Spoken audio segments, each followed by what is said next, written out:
Tabi may sasakyan! Muntikan na ako dun ah.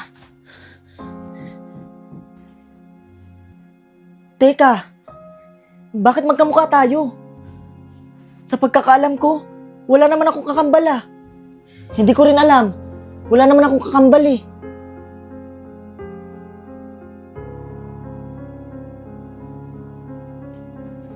Mami, Daddy, siya nga po pala si Justin, yung kinikwento ko po sa inyo na nagligtas po sa akin.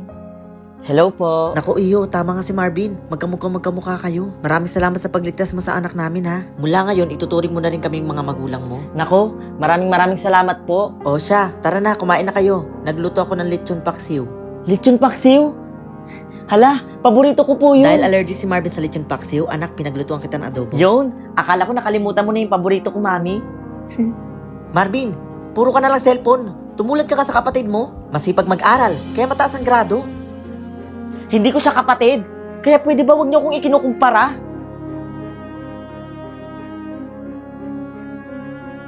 Abay, saan ka na naman galing, ha? Gabi na, oh. Hindi ka man lang tumulad kay... Ano na namang sasabihin niyo? Bakit hindi ako tumulad kay Justin? Tsaka si Justin mas mabait kaysa sa akin? Marvin, wala namang ganong ibig sabihin si Daddy. Manahimik ka? Alam mo, dapat hindi na lang kita dinala dito eh. Kasi simula nang dumating ka, nakalimutan na nila yung tunay nilang anak.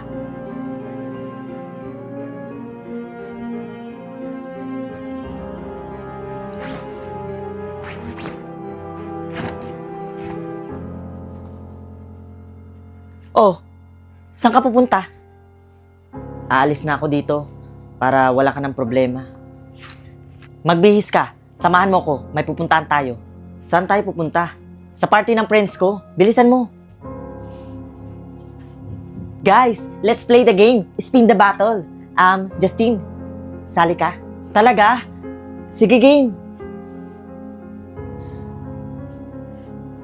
Yung plano ah.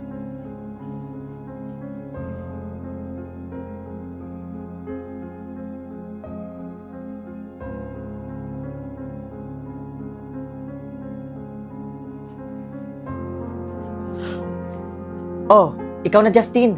Truth or dare? Dare. Sige, I dare you na magkulong ka dun sa kwarto, dun sa may third floor for 1 hour. Yun lang? Game.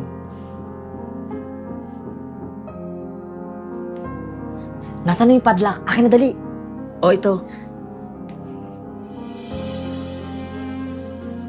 Marvin, bilisan mo, baka may makakita sa atin.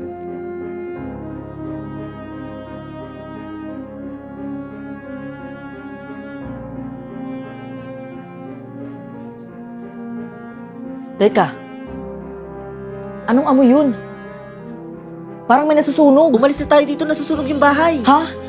Teka si Justin. Huwag mo nang intindihin yun. Di ba yun naman yung gusto mo? Yung mawala siya? Hindi. Kailangan ko balikan si Justin. Teka, Marvin! Anak, nasa si Justin? Mami, Daddy. Anak, nasa si Justin? Ba't di mo kasama? Mami, Daddy, sorry po. Sobrang lakas na po ng apoy sa loob. Hindi ko na naligtas si Justin. Ano? Siguro kung nakaligtas si Justin, anak, marami na naman yung makakain na lechon paksiw. Wow, lechon paksiw. My favorite. Ha?